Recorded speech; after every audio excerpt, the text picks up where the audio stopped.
पवित्र श्रीमद् भागवत गीता, पवित्र चारों वेद, पवित्र कुरान शरीफ, पवित्र बाइबल, पवित्र गुरु ग्रंथ साहिब, पवित्र कबीर साहिब की वाणी में छुपे हुए गूढ़ रहस्य अर्थात तत्व को जानने के लिए कृपया अवश्य सुनिए जगत गुरु तत्वदर्शी संत रामपाल जी महाराज के मंगल प्रवचन।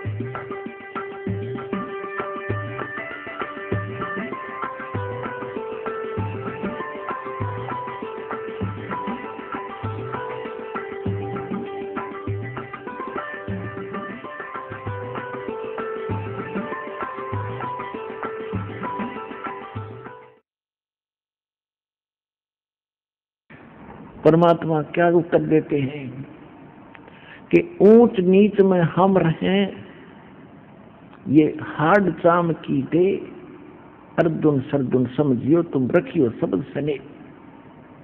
संकेत में कह दिया करे भले आदमी ऊंच नीच में हम रहें, और ये तो हाड चाम की दे। इस चाम और तेरे चाम में क्या अंतर है? मुझे तो तुम दोनों एक नजर आते हो। और अर्जुन सरदुन समझियो राखो शब्द स्नेह, जो नाम दे रखे उन्हें जप ले चुप करके, फालतू बात मत करे। और कहा भले आदमी तुम मेरे गुरु हो गया, आज शिष्य कहा रहे, जब मुझे शिक्षा दे रहे हो तुम मेरे गुरु बन गए बेटा। अद्दो बागदा यहाँ से मूर्ख हो दिया कल्याण तुम्हारा। अब वो तो कल्याण के लिए निकले हुए थे बेचारे, अक्षर उनका एकदम झटका लग गया, नाश हो गया बनी बनाई कमाई का। चरणों में गिर गए। वहीं पर है परमात्मा हमारी तो बुद्धि खराब कर दी, सारा संसार बकवास कर रहे आपके बारे में, वो तो गुंडा हो गया भले आदमी हो। परमात्मा बोले फिर तुमने मुझे क्या जाना? संसार की बात में अगर तुम ऐसे मेरे से दूर हो गए तो फिर खाक भगत और के देखा तुमने, तुम तो साथ रहो, समाज को तो मैंने तुम्हारी फटक निकालनी थी। ये बकवास करा करते थे, एक लड़की आती है फलानी, क्या समझा तुमने? मैं इतना गिर गया और तुम मुझे इतना निकम्मा मान बैठे, जो जब तुम भगवान दिखाई दूं था तुमको, तेरे सौ सुखों थे। सरदुन अर्जुन का जमीन नीचे से खिसकती नजर आई, क्योंकि वो तो उद्देश्य मालिक के लिए निकले थे। कहने लगे दाता घनी गलती बन गई, घनी नीच है। और ये उनको पता लग गया था कि फिर ऐसे संत सतगुरु मिले ना मिले, और फिर जन्म होगा ना जाने कब होगा। या तो गई हाथ ते डोर छूटे भगवान, बात बिगड़ेगी। चरणों में पकड़ कर बुरी तरह रोए, वहीं पर है परमात्मा कोई विकल्प बताओ दाता। परमात्मा बोले भाई ईब तुम्हारा इस शरीर से वो बात नहीं रह सकती बेटा, कितनी बात बना ले, आपका वो भाव नहीं बनेगा, क्योंकि आपके अंतःकरण में वो मलिनता घर कर चुकी है। अब मेरे इस शरीर से तुम्हारा कल्याण नहीं हो पाएगा। अंडरस्टूड है? कहते हैं ये धागा प्रेम का मत तोड़ो चटकाए, और टूटे से फिर मिला नहीं, और मिला तो गांठ पड़ जाए। गुरु शिष्य का नाता इतना गजब का होता है, इसमें दोष आ गया तो फिर बात बनेगी नहीं जल्दी से। इसको कति गुरु परमात्मा तो होना चाहिए, परमात्मा में दोष नहीं हो सकता। हम अपने दोष दूसरों में देखते हैं। जैसे एक चोर किसी एक नेक आदमी के घर पे चला गया, वो नेक आदमी तो सो गया, उसको खाना खुना खिला के, क्यों अपने जैसा जाने था नेक आदमी यात्री है, रात्रि में पैसे निकाल कर चला गया। और एक उसी चोर के घर कोई एक नेक व्यक्ति यात्री बनकर आ गया, रुक गया, उसने भी खाना खिला कर चोर ने उसको सिला दिया, वो सो गया ठाठते, और चोर सारी रात जागता रहा कि कहीं रात में चोरी ना कर ले जा, क्योंकि वो दोष चोर में था, उस महान आत्मा में नहीं था जो यात्री था। अब वो कहने लगे परमात्मा हमारा कल्याण कब होगा? तब उन्होंने कहा कि संवत 1774 में एक मेरी आत्मा छुड़ाड़ी में जन्म लेगी, और जब वो जन्म लेगी तब मैं वहां आऊंगा और उसको मिलूंगा, और उससे फिर तुम दीक्षा लेना जब तुम्हारा कल्याण होगा। अब वो अर्जुन सर्जुन वो तो संवत 1575 में परमात्मा से शरीर चले गए। फिर उन्होंने कहा कि भगवान हम इतने समय तक कैसे रह पाएंगे इस शरीर में। तब उन्होंने कहा कि भाई मेरा आशीर्वाद है, तुम्हारा शरीर बना रहेगा। अब उन्होंने क्या किया कि जब संवत 1774 निकट आई तो वो यहाँ खरकोदा के पास एक अमायूपुर गांव है। खरकोदा जिला सोनीपत के अंदर एक अमायू गांव है। उस अमायू गांव में आके और किसी भगत के यहाँ रहने लगे। काफी वर्द शरीर हो गया था, लचर पचर। फिर उन्होंने वहां रहने लगे कि भाई उन्होंने क्या बताया था कि दिल्ली से 30 मील लगभग पश्चिम की ओर वहां मैं आऊंगा। गांव नहीं बताया था जब तक, और वहां तुम्हें आप कारण बन जाएगा, पता लग जाएगा।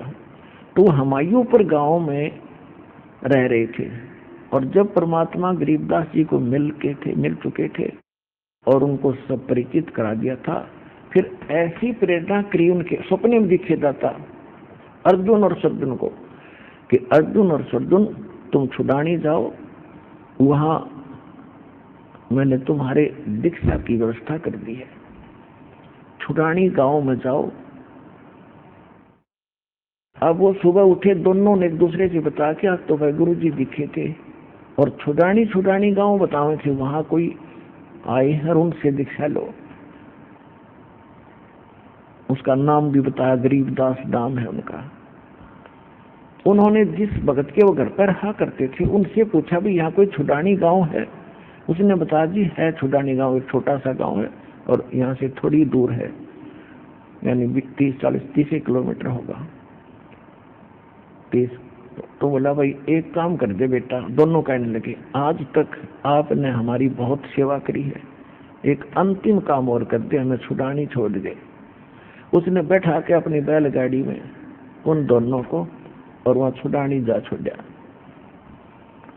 छुड़ानी जाके पूछा कि गरीबदास कौन है। उधर से परमात्मा ने प्रेरणा गरीबदास में की थी, उनकी भी दिव्य दृष्टि खोलती थी कि आ जाओ भक्त, मैं तुम्हारी इंतजार कर रहा था, आ जाओ, बताओ क्या काम है। कि महाराज सारी कथा बता दी, मुझे सब पता है, दीक्षा लो, तुमने बहुत बड़ी गलती करी थी अर्जुन सर्जुन, भगवान पर संत पर भगवान के तुल मानना चाहिए। कहा जी बस गलती घनी बन गई, उसी का भोग रहे हैं। उन्होंने नाम लिया, मैंने 2 महीने वहां रहे और वहीं शरीर छोड़ गए। दोनों उनकी समाधि बना रखी थी, अब तो आप फोड़ फाड़ दी छुड़ानी। तो पुण्यात्मा उधर से क्या हुआ कि कबीर साहब के पीछे सारा काशी के लोग पीछे पड़ लिए, और उसी दिन ये सिकंदर लोधी दिल्ली का बादशाह भी काशी बनारस में गया हुआ था। और परमात्मा जानबूझ के उस दिन छेड़े थे कि इनकी परम पावर हो, यहाँ पर पूरी सुप्रीम पावर आ रही हो। अब सारे काशी के मुल्लार काजी हिंदू सारे इकट्ठे मिलकर सिकंदर लोधी के पास पहुंचे, जहां वो रेस्ट हाउस में रुका हुआ था वीर सिंह के पास।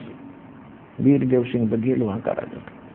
तो उन्होंने सब ने जाके कहा कि भगवान हमारा तो घर से निकलना दूभर हो गया, सरेआम वैश्यावृत्ति शुरू होगी आपके राज में, और ऐसे ऐसे हाथी पर बैठकर शराब पी कर वैसा लेकर घुमाएगा दानक दुल्हा कबीर। अब देखो सकल सिकंदर लोधी की, उसका रोग दूर किया, ऐसा बुरा हाल था, हाहाकार मची थी, और उसके सामने ऐसे चमत्कार करके दिखाई, और फिर भी जनता के डर से वो फिसल गया। तेरा तो राज उजड़ जाएगा। अब कहीं ऐसा ना हो जनता सारी भड़क जा। सिकंदर लोधी ने कहा लाओ पकड़ कर, कौन है वो। अब ले गए पकड़ के। सिकंदर लोधी ने जनता को दिखाने के लिए कि मैं वो अपने हाथों में थकड़ी और पैरों में बेड़ी और गल में एक लोहा बहुत भारा तोक डाला करके हुआ डाल दी, और सबने कहा कि इसको गंगा में डाल कर डबो के मारेंगे। सारा काशी के लोग, राजा सिकंदर लोधीर सब चले गए।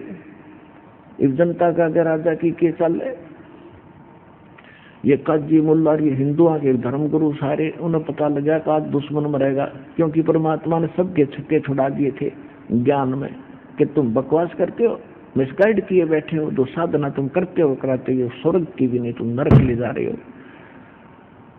तो दोनों धर्म के गुरु उस परमात्मा के विरोधी थे ही, उनका दाव लग गया, सारे को इकट्ठे हो गए और कहा इसको डबो के मारेंगे।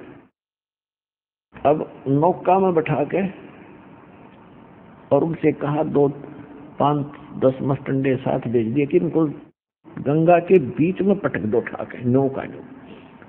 अब उन्होंने जाके परमात्मा को उठा के बहती दरिया के बीच में पटक दिया। परमात्मा जल पर ऐसे बैठ गए जैसे थल पर बैठा करते हैं, हथकड़ी और बेड़ी अपने आप टूट के गिर गई। बोलो सतगुरुदेव कबीर भगवान की जय हो।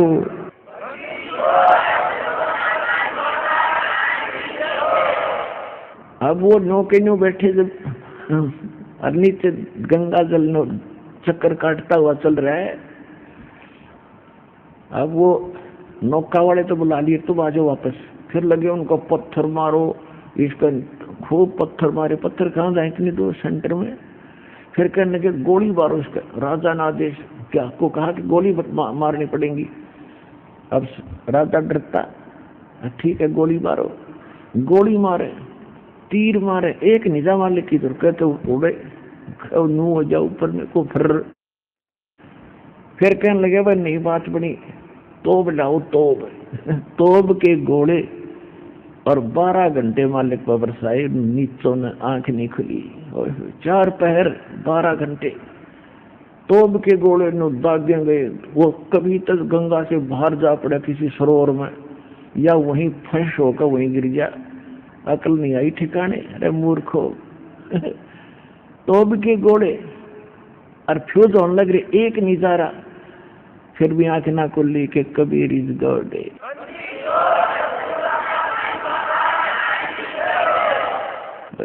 अरे मंदबुद्धि लोग। तो जब परमात्मा ने देखा कि ये मूर्ख ना जा यहाँ से, भूखे पैसे खड़े जनता ने लिए, और परमात्मा नो का नो नीचे चले गए जल में अपने आप। जब ये कति सारी करनी करके थक लिए, तब उन्हें खुशी बनाई कि डूब गया डूब गया डूब गया। अब इसके ऊपर आप रेत फिर जाएगा, मर जाएगा, इसके अंदर खत्म होगा खत्म होगा। अब सब मिठाई बांटते, अंदर दुश्मन मर गया। क्यों? मुल्ला और काजी और ये पंडित जी अब सब मिठाई बांट रहे हैं। और फिर क्योंकि रविदास जी कहा करते कि तुम नहीं समझ पा रहे हो ब्राह्मणों, ये भगवान है। तो उन्होंने सोचा आज चलो उसको रविदास को बताते हैं कहाँ गया था भगवान। अब वो डूब गया गंगा में। रविदास की झोपड़ी पर गए, ढोल ढाल बजाते हुए, मिठाई बांटते हुए। और एक ने जाके कहा कि कहाँ है वो तेरा भगवान, वो डूब गया तो गंगा में। रविदास जी बोले वो बैठा, देख आ जाओ, देखो जो बैठा। बोलो कबीर भगवान की जय हो।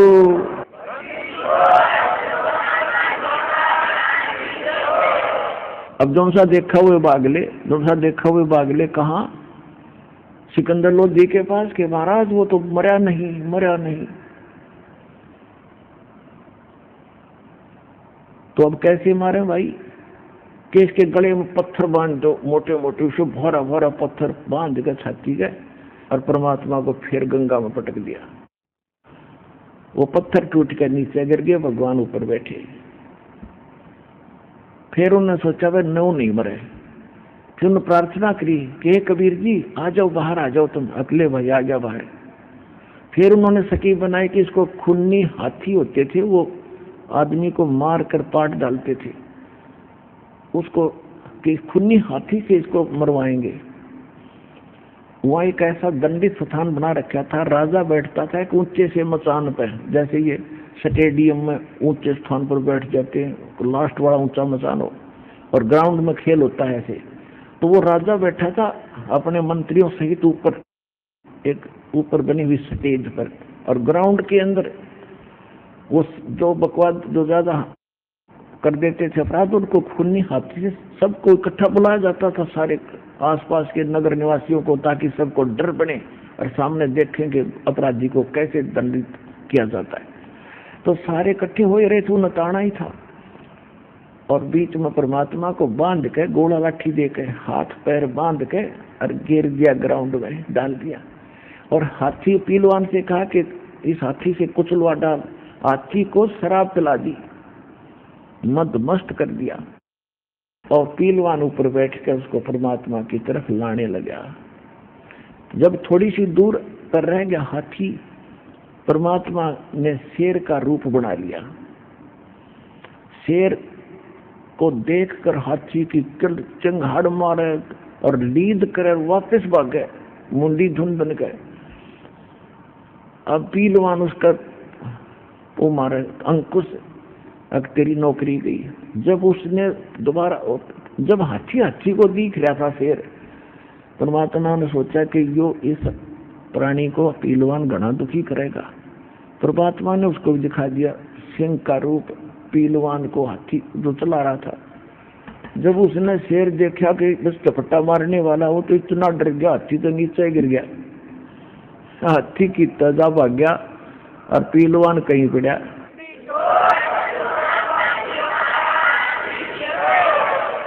अब परमात्मा ने ये सोचा कि इस पीलवान को दंडित करेगा ये मूर्ख सिकंदर लोधी, इसको मारेगा गरीब को।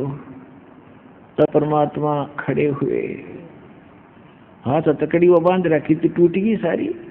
परमात्मा निर्बंध को कोई बांध सकता है? खड़े हो गए और सिकंदर लोधी ने ऐसा दिखाई दिया जैसे शीश आसमान पर अड़ा हो भगवान का, इतना नूरी शरीर चमक रहा हो। एकदम नू देख कर सिकंदर लोधी जैसे वहीं से कांपने लगा था, उस मचान से सटेद से, और कांपता हुआ नीचे आकर चरणों में गिर गया समेत मुकुट के। बोलो सतगुरुदेव कबीर भगवान की जय हो।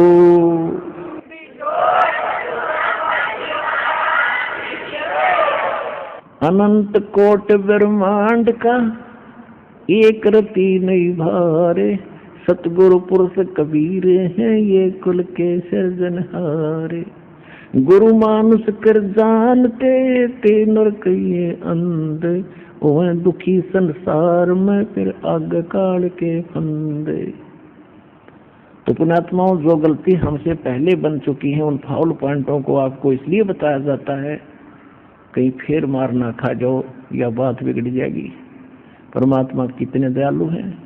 उन 64 लाख को चार्ज करके यहाँ दो प्रकार से विमुख होते हैं भगवान से, गुरु से। एक तो गुरुद्रोही बन जाते हैं। जो गुरुद्रोही बन जाते हैं, गुरु की निंदा करते हैं सब जगह जा करके, उनको तो असंग जन्म तक मनुष्य शरीर नहीं मिलेगा, वो भक्ति तो खत्म उनकी हुई। एक वैसे ही भोले वाले जैसे थोड़ा सा झटका लगा, बुराई नहीं करी और विमुख हो गए समाज के डर पर, केस दबाव जाएंगे। गुरुद्रोही नहीं बने, विमुख जरूर हो गए, तो उनकी भक्ति बनी रही, जिस कारण से वो 64 लाख ही आप हो। मालिक ने इतना चार्ज कर गए कि ईब आपको मनुष्य जन्म होते हुए आ रहे हैं, मनुष्य जन्म होते हुए आ रहे हैं, और वो तरफ भगवान की आज भी विद्यमान है। अब सबसे पहले इस सतलोक आश्रम बरवाला जिला हिसार में वो 64 लाख आवेंगे जो कहीं कहीं पटक रखे काल में, और उसके बाद पूरे विश्व का कलम चढ़ावांगे, सबका बेड़ा पार होगा। बोलो सतगुरुदेव।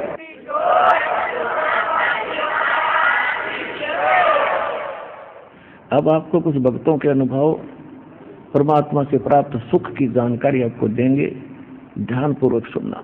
सर नमस्कार सर। स्वामी भगत जी। क्या शुभ नाम है जी आप जी का? मनोहर दास। सर कहाँ से आए हैं आप? चित्तौड़, जिला चित्तौड़गढ़, राजस्थान। सर क्या काम करते हैं आप? खेती का काम करते हैं। सर परम संत सतगुरु रामपाल जी महाराज की शरण माने से पहले आप कौन सी भक्ति करते थे? पहले ये 3 लोक के देवताओं की भक्ति करते थे, और हर नवरात्रि में कुंवारी कन्याओं को भोजन खिलाना वगैरह, यही 3 लोक की भक्ति। और पितरों की पूजा यही करते थे। तो जो आप 3 लोग की भक्ति करते थे, नवरात्रे रखते थे, उनमें कुंवारी कन्याओं को भोजन कराते थे और पितरों की पूजा करते थे, इस सब का आपको क्या लाभ मिलता था? कोई लाभ नहीं मिलता था और बहुत दुखी थे। परम संत सतगुरु रामपाल जी महाराज की शरण में आप कैसे आए? हर साल वैष्णो देवी जाता था। परमात्मा ने बोला कि मेले में केले चाहिए, मेले बड़ा मिला, पत्थर पानी पूजते कोई परम संत मिल जाए। तो इसी तरह से हम वैष्णो देवी जा रहे थे, तो रास्ते में वहाँ यहाँ आने वाले भगत जी मिल गए। उनसे ज्ञान चर्चा होने लगी। तो ज्ञान चर्चा में हमने बताया श्री कृष्ण जी, जैसे उन संतों से सुन रखा था वैसे ही बताया, श्री कृष्ण जी सशरीर गोलोक धाम गए। उन्होंने कहा कृष्ण जी की मृत्यु हुई और उनका दाग भी हुआ है, उसी जगह वो द्वारिका में मंदिर बना हुआ है। फिर हमने बोला कि शिव जी अजर अमर और अविनाशी है। उन्होंने कहा देवी भागवत महापुराण के 3रे स्कंद में 123 पृष्ठ पे आप देख लें, इन तीनों का जन्म और मृत्यु दोनों होती है। इसलिए उन्होंने कहा वैष्णो देवी मत जाओ और हमारे गुरुजी के वहाँ चलो। फिर मैंने कहा अभी तो वहीं जाएंगे, बाद में आपके वहाँ आएंगे, आप पता बता दो। तो उन्होंने फ़ोन नंबर दिया, वो फ़ोन नंबर भी हमसे गुम हो गया। फिर परमात्मा सतगुरु रामपाल जी महाराज की रजा हुई तो वहाँ पुस्तक सेवा वाले आए थे, उनसे ज्ञान गंगा पुस्तक मिली, उसमें नाम पता सब देखा, उसके हिसाब से फिर परमात्मा की शरण में आए यहाँ। जो सतभक्ति परम संत सतगुरु रामपाल जी महाराज ने आपको दी है, उस भक्ति से आपको क्या लाभ मिला? उस भक्ति के लाभों को गिनने में लग जाए तो उनकी गिनती नहीं है। बहुत सारे लाभ हुए। पहला तो यह है कि मैं बहुत बीमार रहता था, मेरे पथरी की तकलीफ भी थी और प्रेत का चपेटी में भी था, प्रेत का चक्कर भी था। तो वो सारा यहाँ परमात्मा की शरण में आने के बाद में ठीक हो गया। और आर्थिक लाभ भी मिला है।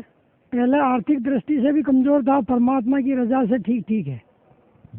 सर जैसे अभी आप बता रहे थे कि पहले आप 3 देवताओं की भक्ति करते थे, वैष्णो देवी जाते थे, नौरते भी रखते थे, उससे आपको कोई लाभ नहीं मिला। उसके बाद आप परम संत सतगुरु रामपाल जी महाराज की शरण में आए और परम संत सतगुरु रामपाल जी महाराज ने आपको जो सतभक्ति दी, उससे आपको बता रहे हैं कि आपको शारीरिक जो आपको कष्ट था वो भी दूर हो गया और आपको आर्थिक लाभ भी मिला, आपके भूत प्रेत की समस्या भी दूर हो गई। तो सर भगत समाज को क्या संदेश देना चाहते हैं आप? भक्त समाज को संदेश देना चाहते हैं कि यहाँ सतगुरु रामपाल जी महाराज के रूप में पूर्ण परमात्मा आए हुए हैं, जो पूर्ण ज्ञान देते हैं, वही तत्व ज्ञान देते हैं जिसको गीता जी में बता रखा है कि आप उस परम तत्वदर्शी संत की शरण में जाओ, वो आपको उस परमात्म तत्व का ज्ञान देंगे। वो परमात्म तत्व का ज्ञान यहाँ सतलोक आश्रम बरवाला में सतगुरु रामपाल जी महाराज की शरण में आने से ही मिलेगा। ये मेरी भगत समाज से प्रार्थना है कि वो सतलोक आश्रम बरवाला आए और सतभक्ति का लाभ उठाएं। सत साहेब, धन्यवाद आपका, बहुत बहुत धन्यवाद।